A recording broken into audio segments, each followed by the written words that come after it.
Hello everyone, कैसे हो आप? I hope you are doing well. So thumbnail देख के आप समझ गए होंगे कि दिस वीडियो इज़ फॉर दोस्त जिन्होंने अपना प्रीलिम्स इस साल मिस कर दिया। सो अगर आपने CAPF का नोटिफिकेशन देखा और फॉर्म फिल किया हो then this video may be useful for you. So ज़्यादा टाइम मैं नहीं लूँगा इस पर। सो अगर आपका प्री मिस हो गया इस साल और आपने CAPF का फॉर्म फिल कर दिया था then it might be a good option, good plan B for you. So इस साल हमें पता है 506 वैकेंसीज़ हैं जो कि मे बी हाईएस्ट हैं। सो कट ऑफ ऐसा बोला जा रहा है कि इसकी कट ऑफ जो है वो कम जाएगी। सो उसको माइंड में रखते हुए मैं ये वीडियो बना रहा हूँ। Approx you have 26 days left.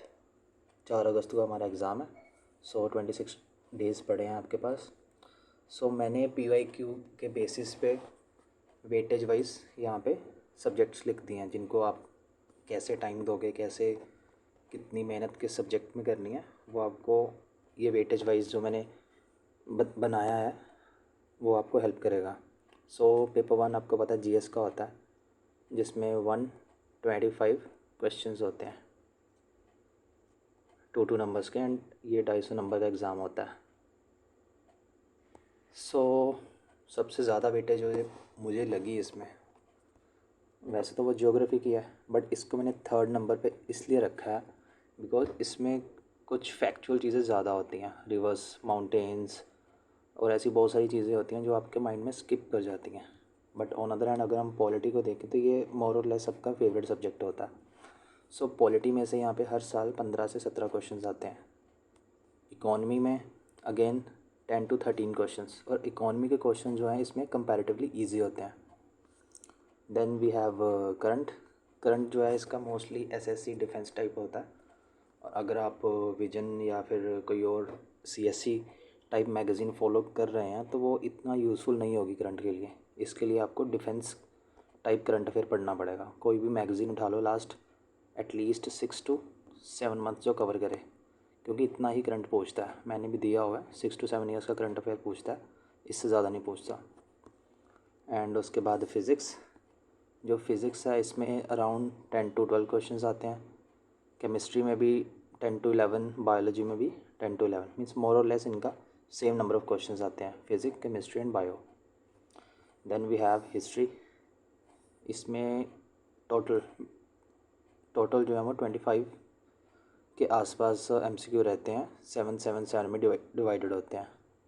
हमेशा ऐसा तो नहीं होता बट जितना मैंने PYQ एनालिसिस किया उसके बेस पे ऐसा ही है। इक्वल नंबर ऑफ़ क्वेश्चंस आते हैं मॉडर्न, एंशिएंट, मेडिवल के। देन वी हैव मैथ्स, इसमें 10 से 15 क्वेश्चंस होते हैं। रीजनिंग के सबसे कम क्वेश्चंस होते हैं। सो ये जो मैंने यहाँ पे येलो कलर में जो मार्क किए हैं ना, ये मैं अज्यूम कर रहा हूँ कि आपने प्री दिया था और आपका फाउंडेशन बहुत अच्छा था, तो ये येलो कलर वाले जो आपके मार्क्स किए हुए हैं, हाईलाइट किया हुआ है, इसको आप बाद में उठाओगे। यस, इसको आप बाद में करोगे बिकॉज़ ये आपने ऑलरेडी पढ़ रखा है। हार्डली UPSC प्री को ख़त्म हुए आई थिंक 2 वीक्स हो गए हैं। सो रिज़ल्ट आए हुए। सो ये चीज़ें आपके माइंड में अभी भी होंगी, polity, economy, geography and history. So let me erase, बहुत गंदा हो गया यहाँ से। या सो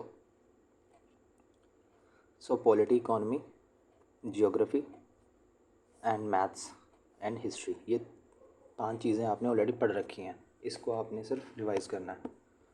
एंड ये भी आपने ये जो दिए हुए हैं physics, chemistry, bio, and let me highlight this, physics, chemistry, bio, या इनको आप पहले ख़त्म करोगे बिकॉज इसमें से हर साल 30 to 35 क्वेश्चंस आ रहे हैं।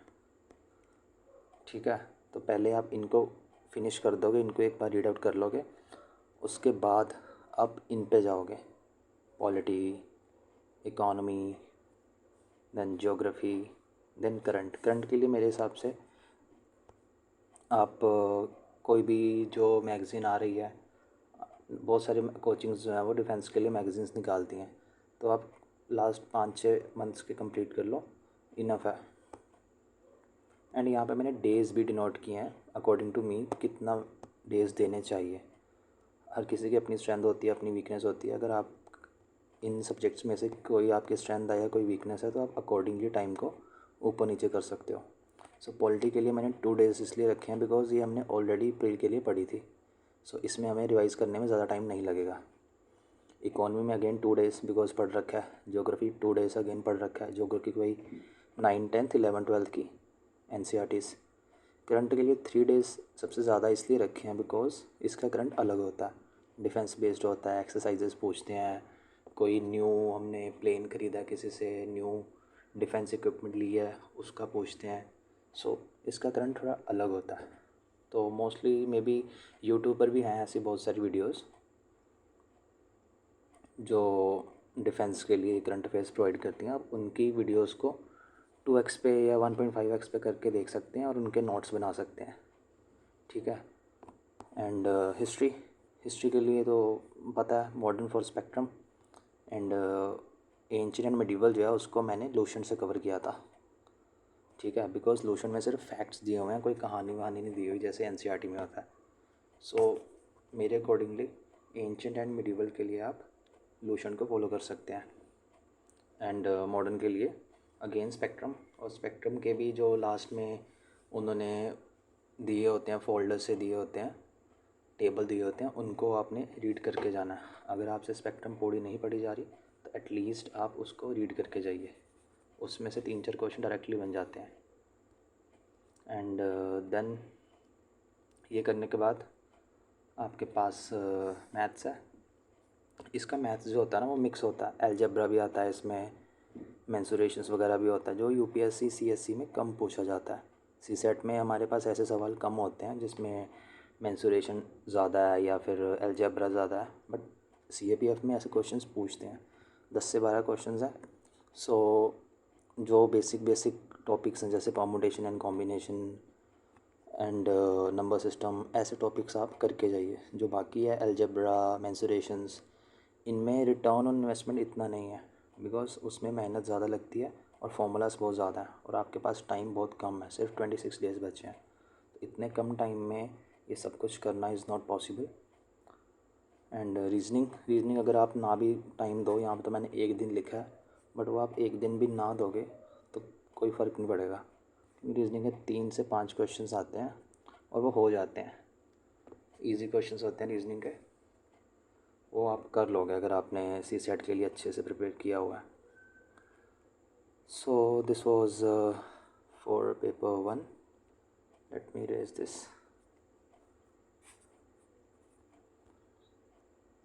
या सो ये था पेपर 1 के लिए डेज़। टोटल अगर हम देखें तो हमारे पास 19 डेज़ बनते हैं इन सब के मिला के, बट 2 डेज़ मैंने एक्स्ट्रा इसलिए ऐड किए हैं बिकॉज कई बार आप नहीं पढ़ पाते या बीमार हो जाते हो या कोई भी एमरजेंसी आ जाती है। So total you have 21 days for paper 1, okay. And अगर आपने इस साल प्री, आई होप, मैं उम्मीद कर रहा हूँ, मैं अज्यूम कर रहा हूँ ऐसा कि आपने प्री दिया था और आपका नहीं हुआ, because that is why you are watching this video. So अगर आपने प्री दिया था तो आपको पता होगा UPSC जो है अगेन बेसिक्स पे आ गया है। पहले हम लास्ट 3-4 साल से देख रहे थे वो क्वेश्चन जो है घुमा फिरा के पूछ रहा था, डायरेक्ट नहीं पूछता था। सो अगेन 24 में हमने देखा कि प्री जो था मोस्टली बेसिक्स पे बेस्ड था, चाहे पॉलिटी हो, इकॉनमी हो, ज्योग्राफी हो। ज्योग्राफी में एप्लीकेशन बेस्ड क्वेश्चन थे, लाइक वो आपने क्वेश्चन देखा होगा आइसोथर्म वाला क्वेश्चन, वो एप्लीकेशन बेस्ड था, उसमें कोई रट्टा नहीं मारना था। अगर आपको उसकी एप्लीकेशंस पता होती तो आप सॉल्व कर लेते। सो ये बेसिक्स पे जा रहा है UPSC। So it is expected कि जो CAPF का पेपर है वो भी बेसिक्स के अराउंड होगा, पॉलिटी, इकॉनमी, ज्योग्राफी, इनको लेके। सो आपको बेसिक्स पर ही फोकस करना है, चाहे आप पॉलिटी पढ़ रहे हो, चाहे ज्योग्राफी पढ़ रहे हो या इकॉनमी पढ़ रहे हो। फटाफट से आपको सिर्फ बेसिक्स रिवाइज करने हैं, कुछ ज़्यादा हाइपोथेटिकल, ज़्यादा एडवांस चीज़ें नहीं करनी, बिकॉज इतना टाइम भी नहीं है और इतनी ROI भी नहीं मिलेगी हमें। ओके, एंड ये वही है जो मैंने ऊपर बताया कि आपने जब प्री दिया था तो आपने पॉलिटी, इकोनॉमी एंड ज्योग्राफी अच्छे से पढ़ ली होगी। ठीक है, तो आपको सिर्फ एक हल्की सी रिवीजन की ज़रूरत है। सो इनको तो आप बहुत इजीली रिवाइज कर लोगे, बट फिज़िक्स, केमिस्ट्री और जो बायो है इस पे हम कम ध्यान देते हैं CSE के लिए, बिकॉज उसमें इतना पूछता नहीं है। सो इन 3 सब्जेक्ट्स में आपको ज़्यादा फोकस करना पड़ेगा, बिकॉज 30 to 35 क्वेश्चंस बहुत ज़्यादा होते हैं, इनको आप मिस नहीं कर सकते। एटलीस्ट अगर आप 35 क्वेश्चन अज्यूम करते हैं, 35 में से अगर आप 25 भी सही मार के आते हो तो अभी आपके 50 नंबर्स उसमें से माइनस करके नेगेटिव, तो आपके अराउंड 42 के आसपास नंबर फिर भी बन जाते हैं, जो कि बहुत ज़्यादा होते हैं। सो ये 3 सब्जेक्ट्स को आप किसी भी हालत में इग्नोर नहीं कर सकते। एंड यहाँ पे मैंने लिस्ट बनाई है कि आप कहाँ से कौन सी चीज़ कर सकते हो, और ये सिर्फ उन सब्जेक्ट्स के लिए जो मैंने बोला है कि आपने नहीं पढ़े थे फॉर प्री। फिज़िक्स मैंने लूशन से किया था, केमिस्ट्री अगेन लूशन, बायो अगेन लूशन, बिकॉज लूशन में सिर्फ फैक्ट्स दिए हुए हैं, कोई कहानी नहीं है, कोई कुछ नहीं है, डायरेक्टली स्ट्रेट फॉरवर्ड क्वेश्चंस आते हैं। अगर आपने PYQ देख रखा है CAPF का या फिर CDS का, तो आपको पता होगा कि जो डायरेक्ट क्वेश्चंस आते हैं वो इससे लूशन से हो जाते हैं। बट फिर भी अगर आपको लूशन समझ नहीं आ रही या फिर आपको लग रहा है कि फैक्ट्स जो हैं वो ओवरलोड हो रहे हैं वहाँ पे, तो बहुत सारे यूट्यूब चैनल्स हैं, बहुत सारी कोचिंग्स हैं जिनके यूट्यूब पे चैनल्स हैं, उनके आप मटेरियल को यूज़ कर सकते हो। उन्होंने वीडियोस डाल रखी हैं, उनकी वीडियोस को भी उठा सकते हो। सो अगर आपका लोशन में मन नहीं लग रहा या अच्छे से आपसे पढ़ा नहीं जा रहा, तो otherwise lotion is more than enough. Because जब मैंने दिया था मैं सिर्फ लोशन पढ़ के गया था for physics, chemistry and bio, and इसी में से मेरे मोस्टली क्वेश्चंस हो गए थे, और मुझे अराउंड 1 वीक लगा था इन तीनों चीज़ों के ऊपर, फिज़िक्स, केमिस्ट्री एंड बायो में। Around I think 5 to 6 days लगे थे मुझे ये 3 सब्जेक्ट्स को ख़त्म करने के लिए फ्रॉम लूशन। मेरे मोस्टली क्वेश्चंस हो रहे थे। Then come to current. इसका करंट अफेयर जो होता है CAPF का, वो डिफेंस टाइप होता है, SSC टाइप होता है। सो इसके लिए आप या तो यूट्यूब वीडियोस उठा लीजिए, या फिर जो डिफेंस की मैगज़ीन्स आती हैं, जो डिफेंस टाइप मैगज़ीन बनाते हैं, वो मैगज़ीन उठा लो, या फिर आप यूट्यूब वीडियोस उठा सकते हो। ये बहुत सारे जैसे अड्डा 24/7 है, या फिर SSC रिलेटेड कुछ चैनल्स हैं, तो उनके आप वीडियोस देख सकते हो 1.5x और 2x पे करके। मोर देन इनफ है। लास्ट 6 to 7 मंथ ओनली, 2-3 साल पीछे नहीं जाना, ना ही 1 साल जाना है, बिकॉज इतना टाइम भी नहीं है हमारे पास। लास्ट 6 to 7 मंथ्स का करंट करके जाइए, आपका हो जाएगा। Then we have maths. अब मैथ्स में मैंने ये इतने कम टॉपिक सिर्फ इसलिए लिखे हैं बिकॉज हमारे पास टाइम बहुत कम है, सिर्फ 26 डेज़ हैं। ठीक है, तो और आपने CSET के लिए नंबर सिस्टम पढ़ा होगा, परमुटेशन कॉम्बिनेशन पढ़ा होगा, स्पीड टाइम डिस्टेंस भी पढ़ा होगा, कैलेंडर भी पढ़ा होगा, time and work and profit and loss, ये सारी चीज़ें पढ़ी होंगी आपने। सो इनको आपने सिर्फ प्रैक्टिस करना है, इनको कुछ लर्न नहीं करना, बिकॉज अभी अभी आपने प्री दिया था। सो इनको जस्ट प्रैक्टिस कीजिए, मोर देन इनफ है ये। बिकॉज अराउंड अगर आप 15 क्वेश्चन भी लेके चल रहे हो, इसमें से आ रहे हैं, तब वो अटैम्प्ट ही नहीं कर पाओगे 15 के 15, बिकॉज टाइम बहुत लिमिटेड है। यू हैव 2 आवर्स, यानी 120 minutes, and you have 125 questions. So एक क्वेश्चन के ऊपर जो है ना, वो 58 सेकेंड लग रहे हैं। ठीक है, सो 58 सेकेंड में आप मैथ का क्वेश्चन सॉल्व नहीं कर पाओगे, अनटिल एंड अनलेस आपकी प्रैक्टिस ना हो इतनी अच्छी, तो अदरवाइज़ मुझे नहीं लगता आप इतने कम टाइम में कर पाओगे। सो ये टॉपिक्स जो है मेरे हिसाब से इनफ है। कोई अलजेब्रा, मेंसुरेशन और जो बाकी टॉपिक्स हैं जो हम CSET में नहीं पढ़ते, वो अभी आपको पढ़ने की ज़रूरत भी नहीं है, बिकॉज़ अगर आप वो नहीं भी करोगे तो आपका ईज़िली एग्ज़ाम क्लियर हो जाएगा इतना ही सिर्फ करने से। सो अकॉर्डिंग टू मी, अगर आप इतना करके जाते हो, then you will be well enough to clear the cutoff. Then we have history. History again modern history मैंने बताया स्पेक्ट्रम से हो जाएगा, ancient from Lucent, medieval again Lucent. Modern का तो आप सब स्पेक्ट्रम या फिर बिपिन चंद्र पढ़ते होंगे, सो उन्हीं में से आपने करना है। और इसके भी ऊपर भी हार्डली आप 2 दिन दे सकते हो स्पेक्ट्रम के ऊपर भी, बिकॉज इतना टाइम नहीं है और इतना आरवाई नहीं मिलेगा आपको। कई बार तो वो क्वेश्चंस भी ऑब्सक्यूर से डालते हैं जो स्पेक्ट्रम से भी नहीं होता है। सो स्पेक्ट्रम पढ़िए 1-2 दिन लगा के, वो मोर देन इनफ है। फॉर्मो नहीं क्रिएट करना अपने माइंड में कि यार कि मैंने एंशंट नहीं पढ़ा या फिर मेडिवल नहीं पढ़ा, बिकॉज मैंने मेडिवल भी लास्ट टाइम आई थिंक बहुत कम पढ़ा था, और वो भी मैंने आर्ट एंड कल्चर वगैरह उसमें जो होता है मुगल्स का, स्पेशली दिल्ली सल्तनत लेके मुगल्स तक का जो आर्ट एंड आर्किटेक्चर है मैंने मेनली वही पढ़ा था।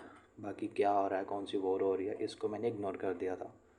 सो क्वेश्चंस तो आए थे इसमें से आई थिंक 7 और 8 क्वेश्चंस आए थे, बट मैंने 3 और 4 आई थिंक सही कर दिए थे तब। सो जो कि अच्छा आरओआई माना जाता है। सो अगर आपको लगता है कि आप लूसेंट नहीं पढ़ पा रहे, बिकॉज लूसेंट में फैक्ट्स ही फैक्ट्स दिए हुए हैं, सो कुछ लोगों से इतने फैक्ट्स नहीं रटे जाते 1-2 दिन में स्पेशली। सो आप क्या कर सकते हैं, यूट्यूब पे बहुत सारे चैनल्स हैं जिन्होंने, जो कोचिंग्स के चैनल हैं जिन्होंने हिस्ट्री के ऊपर, मॉडर्न, मेडिवल, एंशंट के ऊपर प्लेलिस्ट बना रखी है ऑलरेडी, तो आप उनको यूज़ कर सकते हैं। 2x पे करके आप उन वीडियोस को देख लेना, आपका हो जाएगा according to me. But spectrum के लिए स्पेशली आप जो लास्ट पे दिए होते हैं ना, फोल्डर से चार्ट दिया होता है स्पेशली, उसको ज़रूर पढ़ना, उसको इग्नोर मत करना। चाहे आप स्पेक्ट्रम की टाइमलाइन ना पढ़ो या कुछ ना पढ़ो, बट वो चार्ट जो दिया होगा ना उसको ज़रूर पढ़ के जाना, बिकॉज हर साल उसी में से क्वेश्चन बहुत सारे सॉल्व हो जाते हैं मॉडर्न के। ओके, एंड नेक्स्ट इज़ आप क्या कर सकते हो, अगर आपके पास टाइम बचता है ये सब करने के बाद, आपके पास 2-3 दिन बचते हैं, अगर आपकी स्पीड अच्छी है तो आप PYQ लगा लीजिए। UPSC, CSC के, CPF के, CDS के, इन तीनों के तो मस्ट हैं। ठीक है, SSC के नाम भी लगाओ तो चल जाएगा। तो इन तीनों के आप लास्ट एटलीस्ट 5 ईयर्स के PYQ लगा लीजिए। हिस्ट्री, पॉलिटी, इकोनॉमी, ज्योग्राफी, जिस तरह के क्वेश्चंस आ रहे हैं आपको एक आइडिया हो जाएगा कि मैंने ऐसे वहाँ पे क्वेश्चंस को अटैम्प्ट करना है। ओके, सो PYQ मेरे हिसाब से इनफ होगा after reading all the stuff mentioned here. अगर आप ये सब कुछ कर लेते हो और फिर PYQ भी लगा लेते हो लास्ट 5 साल के, तो मेरे अकॉर्डिंगली आपकी प्रिपरेशन अच्छी हो चुकी है और आप इजीली कट ऑफ क्लियर कर लोगे, बिकॉज इट इज़ एक्सपेक्टेड कि इस साल का कट ऑफ जो है वो कम होगा। Okay, now comes to paper 2। इसके लिए मैंने 5 डेज़ दिए हैं। 5 डेज़ इसलिए दिए हैं बिकॉज यहाँ पे लर्न करने वाला कम चीज़ें हैं और इम्प्लीमेंट करने वाली ज़्यादा चीज़ें हैं। कॉम्प्रिहेंशन फर्स्ट यहाँ पे है, वो तो UPSC जैसे CSET में होता है हमारा, सेम होता है। और CAPF में कॉम्प्रिहेंशन इस तरह का होता है कि कई बार तो आपके वहाँ से 3 से 4 क्वेश्चंस बन रहे होते हैं, मींस एक कॉम्प्रिहेंशन से 4 क्वेश्चंस होते हैं। सो ये चीज़ अच्छी है यहाँ के। The second one is report writing. Report writing similar होती है जैसे न्यूज़पेपर में आपने देखा होगा कोई इंसिडेंट हो जाता है तो उसकी एक रिपोर्ट बना के पब्लिश करते हैं वो, सो वैसे बनानी होती है। सो अगर आप चाहते हो कि मैं पेपर 2 के ऊपर डिटेल्ड वीडियो बनाऊं तो आप कमेंट बॉक्स में मुझे लिख सकते हो, बिकॉज़ पेपर 2 मेरा अच्छा गया था लास्ट टाइम भी, और कोई भी क्वेश्चन नहीं छूटा था मेरा। पेपर 1 भी अच्छा गया था। सो अगर आप चाहते हो कि मैं इस पर वीडियो बनाऊं पेपर 2 पे comprehensively, then you can comment. Next thing is debate argument. यहाँ पे क्या आता है, टू फेवर्स में और अगेंस्ट में लिखने होते हैं, पॉइंटर बनाने होते हैं। कोई भी टॉपिक दिया होता है, फॉर एग्जांपल आर्टिफिशियल इंटेलिजेंस दे दिया उन्होंने, ठीक है, तो आपने आर्टिफिशियल इंटेलिजेंस के पहले प्रोज बताने हैं, ठीक है, फिर साइड पे कॉन्स बताने हैं। तो कैसे भी बना सकते हो, बट यहाँ पे आपको एक चीज़ का ध्यान रखना है कि आपने डबल पर्सनैलिटी नहीं शो करनी, एकदम से ही पलट नहीं जाना। फॉर एग्ज़ाम्पल यहाँ से लिख दिया कि आर्टिफिशियल इंटेलिजेंस जो है it is good for environment, because इससे हम मॉनिटरिंग कर सकते हैं फॉरेस्ट की, नेशनल पार्क्स की, इकोसिस्टम की। बट यहाँ पे आपने बिल्कुल ऑपोजिट लिख दिया कि जो आर्टिफिशियल इंटेलिजेंस है it is a danger for environment. So ऐसा नहीं करना, ऐसे आपकी डबल पर्सनैलिटी शो होती है। सो ऐसा आपको नहीं करना जिसमें आप एग्ज़ामिनर को लगे कि आप तो सफ़र कर रहे हो डबल पर्सनैलिटी सिंड्रोम से। सो बैलेंस लिखना है, डिबेट आर्ग्यूमेंट भी। तो ये सबसे ईजी होता है मेरे हिसाब से, ये फ्री के मार्क्स होते हैं। डिबेट, राइटिंग, कॉम्प्रिहेंशन, ये फ्री के मार्क्स होते हैं, कोई भी इनको नहीं छोड़ेगा। Then we have grammar. Grammar मेरे हिसाब से कोई भी आप एक वीडियो उठा लीजिए यूट्यूब की, जहाँ पे एसएससी के लिए या बैंकिंग के लिए ग्रामर कवर की होती है ना, तो वहाँ से आपका ईजीली हो जाएगा।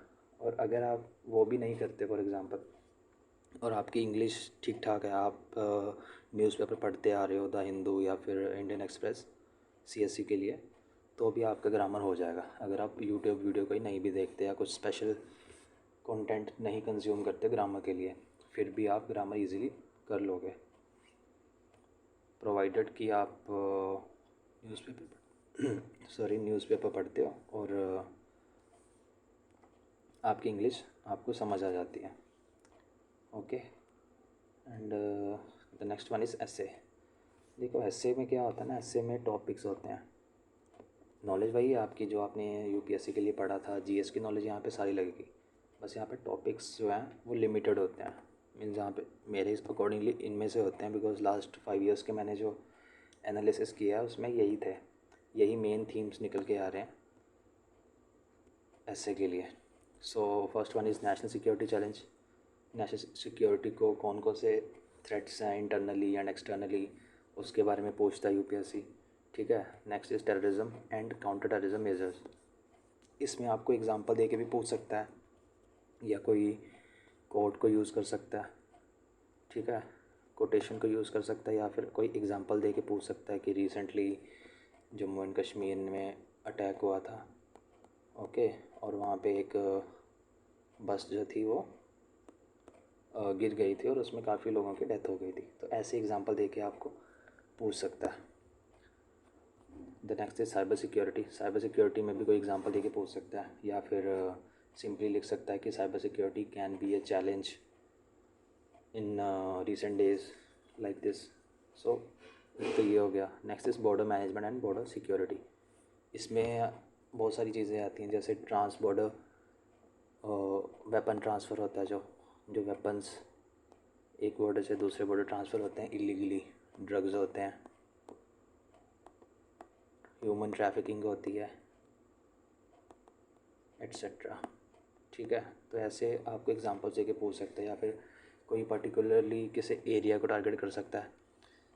फॉर एग्ज़ाम्पल कि जो पाकिस्तान बॉर्डर है वहाँ से ड्रग्स या फिर वेपन्स जो हैं वो एक्सचेंज होते हैं या फिर इधर इंडिया की तरफ आते हैं। तो इसके ऊपर आपको डायरेक्ट क्वेश्चन लाइन दे देगा और आपको उसी के बेस पे सॉल्व करना है, लिखना है। Next is internal security issues. वो मैंने पहले ही बता दिया कि इंटरनल चैलेंजेस जो हैं, एक्सटर्नल चैलेंजेस जो हैं, फॉर एग्ज़ाम्पल नक्सलिज़म जो यहाँ पे रहता है, महाराष्ट्र का आई थिंक रीजन है, मुझे याद नहीं आ रहा, वहाँ पे नक्सलिज़म काफ़ी चलता रहता है वहाँ पे। उसको इंसर्जेंसी हो गई, कम्युनल टेंशन्स हो गई, ठीक है, रेडिकलाइजेशन ऑफ यूथ। सो ऐसे चीज़ों के ऊपर आपको डायरेक्टली या तो लाइन लिख देगा कि रेडिकलाइजेशन ऑफ यूथ हो रही है ड्यू टू सोशल मीडिया, तो इसके क्या कॉन्सिक्वेंसेस होंगे, ये क्यों हो रहा है और इसको सही कैसे किया जा सकता है। तो ऐसे आपको क्वेश्चन बना के पूछ सकता है। Next is disaster management. Disaster management सबसे ईजी लगता है। इसमें आपको डायरेक्टली पूछेगा कि हिमाचल में रिसेंटली लैंडस्लाइड हुआ था और इतने लोगों की कैजुअलिटी हुई है या फिर ये इंफ्रास्ट्रक्चर जो है कोलैप्स हो गया, तो आप क्या करोगे, मींस रीज़न क्या है इसको कैसे रोका जा सकता है और इसके लिए कैसे प्रिपेयर किया जा सकता है। ठीक है, यहाँ पे वही पॉलिसीज़ की बात करेगा, mechanism in mitigating the impact of disasters on society. बहुत इजी टॉपिक होता है ये वाला। Then we have role of security forces in upholding democratic values. इसमें मेनली जो है वो फोकस करता है ह्यूमन राइट प्रोटेक्शन की, मेंटेन करना law and order while respecting the civil liberties. इसमें कई बार आपको ये भी पूछ लेता है कि जो अफ्स्पा जैसे लॉज हैं, जो एक्स्ट्रा पावर्स देते हैं फोर्सेस को, तो कई बार उसके ऊपर क्वेश्चन पूछ लेता है, क्रिटिकल एनालिसिस की बात करता है। तो इसके भी ऐसे क्वेश्चंस पर भी ना आपको डायरेक्टली या फिर क्रिटिकल एनालिसिस भी बोले तो आपको अगेंस्ट नहीं लिखना इतना ज़्यादा, आपको ऐसा लिखना है कि उनको लगे कि हाँ आप भी इसके फेवर में हो, बिकॉज अल्टीमेटली आप डिफेंस का एग्ज़ाम दे रहे हो तो आप डिफेंस फोर्सेस के अगेंस्ट नहीं लिख सकते। सो ऐसा क्वेश्चन कोई भी आता है या कोई भी ऐसे आता है जिसमें वो पूछते हैं कि जहाँ पे सिक्योरिटी फोर्सेस जो है हमारी वो क्वेश्चन में होती हैं, तो आपको फोर्सेस को सपोर्ट करना होता है आर्ग्यूमेंट दे के, फैक्ट्स दे के, सो दैट एग्ज़ामिनर जो चेक कर रहा है उसको भी यही लगे कि हाँ ये फोर्सेस के सपोर्ट में है। बिकॉज अगर आप फोर्सेस के ही अगेंस्ट में होंगे तो आप फोर्स में जाके क्या करोगे। Next we have this environment वाला, तो एवरग्रीन टॉपिक है, हर जगह कहीं भी पूछ लेते हैं घुमा फिरा के। सस्टेनेबल डेवलपमेंट प्रैक्टिसेस, एग्जांपल दे देगा कोई आपको कि ये प्रोजेक्ट है, डैम बननी है यहाँ पे और इतने लोगों को इवैक्यूएट किया है, इतने सारे वहाँ पे ट्रीज़ जो हैं वो कट हुए हैं, बायोडाइवर्सिटी जो है उसका लॉस हुआ है, आप इसको कैसे एड्रेस करोगे, क्या सॉल्यूशन हो सकता है, क्या सस्टेनेबल प्रैक्टिसेस हम अडॉप्ट कर सकते हैं सो दैट ऐसी चीज़ें ना हो। सो इन्वायरमेंट में ऐसा क्वेश्चन बनते हैं। Then ethical dilemmas in law enforcement, so इसमें भी आपको खुद को क्वेश्चन में ला सकता है, ये बोल सकता है कि आप एक ऑफिसर हो आप, ठीक है, आपके लिए कोई कोई ओल्ड लेडी आई है आपके पास और उसके पास कोई डॉक्यूमेंट नहीं है एंड उसको राशन चाहिए। सो आप इस चीज़ को कैसे एड्रेस करते हो, मींस उसके पास कोई डॉक्यूमेंट नहीं है, आप डॉक्यूमेंट के बिना उसको राशन प्रोवाइड करते हो या फिर डॉक्यूमेंटेशन बनवाते हो तो उसमें टाइम लगेगा, तो कौन सा स्टेप आप लोगे कौन सा नहीं लोगे उसमें आपको एक्सप्लेन करना होता है और अपनी स्टेटमेंट्स को सपोर्ट करना होता है। इसमें आंसर कोई भी हो सकता है एथिकल वाली क्वेश्चंस में, जस्ट आपको सपोर्ट करना होता है फैक्ट्स के थ्रू या फिर कोई एग्ज़ाम्पल है उसके थ्रू, जस्टिफिकेशन चाहिए होती है। एक्शन आप कोई भी लो एथिकल डिलेमास में। Next we have this gender equality का भी एवरग्रीन टॉपिक है, women empowerment in society in security forces. So इसमें आप ना वो लिख सकते हो कि जो परमानेंट कमीशन था वुमेंस के लिए इन आर्मी, वो मे बी अब इस्टेब्लिश हो चुका है या होने वाला है। इसमें परमानेंट कमीशन की बात आ जाती है, ठीक है, और इसमें जो वुमेंस की पोजीशंस को होल्ड कर रही हैं उनकी बात आ जाती है। जैसे रिसेंटली जो हुआ था ना CAPF नहीं CISF, सॉरी CISF जो है उनको एक विमेन ऑफिसर जो है वो लीड कर रही हैं, ठीक है, तो वो भी उसमें आप एग्ज़ाम्पल लिख सकते हो। और सिक्योरिटी फोर्सेस में आप एग्ज़ाम्पल लिख सकते हो कि इंडिया ने UN पीस कीपिंग फोर्स में अपनी वुमेन कॉन्टीजेंट भेजी थी, उसकी एग्ज़ाम्पल लिख सकते हो आप। सो ऐसी चीज़ें आप एग्ज़ाम्पल में लिखोगे तो उसका इम्पैक्ट ज़्यादा पड़ेगा। Okay, so this was for essay. I hope this video works for you and जहाँ तक मुझे पता था, जितनी मेरी नॉलेज थी इस एग्ज़ाम को लेकर वो मैंने यहाँ पे उतारने की कोशिश की है। एंड अगर आप चाहते हो कि पेपर 2 के लिए मैं डिटेल्ड वीडियो बनाऊँ तो यू कैन डेफिनेटली कमेंट कर सकते हो आप। एंड प्लीज़ ये जो आपके पास 26 डेज़ बचे हैं ना, इनको वेस्ट मत करना किसी भी हालत में, because this may become plan B for you and ये सक्सेसफुल भी हो सकता है, बिकॉज मैंने भी दिया हुआ ये एग्ज़ाम, मेरा क्लियर भी हुआ था रिटन एग्ज़ाम। सो मैं सिर्फ ये 4 सब्जेक्ट प्रिपेयर करके गया था, physics, chemistry, bio and this history 1, because history मैंने प्री के लिए कम पढ़ी थी। सो ये 4 चीज़ों को मैंने पढ़ा था and polity, economy, geography, reasoning ये पहले से किया हुआ था। करंट भी मैंने थोड़ा सा पढ़ा था लास्ट 5-6 मंथ का डिफेंस का, और वो भी 2 दिन में मैंने ख़त्म कर दिया था 2x पे वीडियो करके। सिर्फ ये चीज़ें करने से मेरा CAPF का रिटन एग्ज़ाम जो है वो क्लियर हो गया था। सो मैं यहाँ पे सिर्फ ये कहना चाहता हूँ कि इस जो 26 डेज़ हैं आपके पास, इसको वेस्ट मत करना, आप इसको अच्छे से यूटिलाइज़ कीजिए। और अगर आप जो मैंने ये बनाया है डेज़ जो मैंने डिवाइड किए हैं कितना किसको, अगर आप सिर्फ इसी को भी फॉलो करते हो ना, आई कैन अश्योर यू कि आपका एग्ज़ाम हो जाएगा, क्लियर हो जाना चाहिए। अगर आप डिलीजेंटली इस PDF को फॉलो करते हो तो आई hope you like this video. Thank you.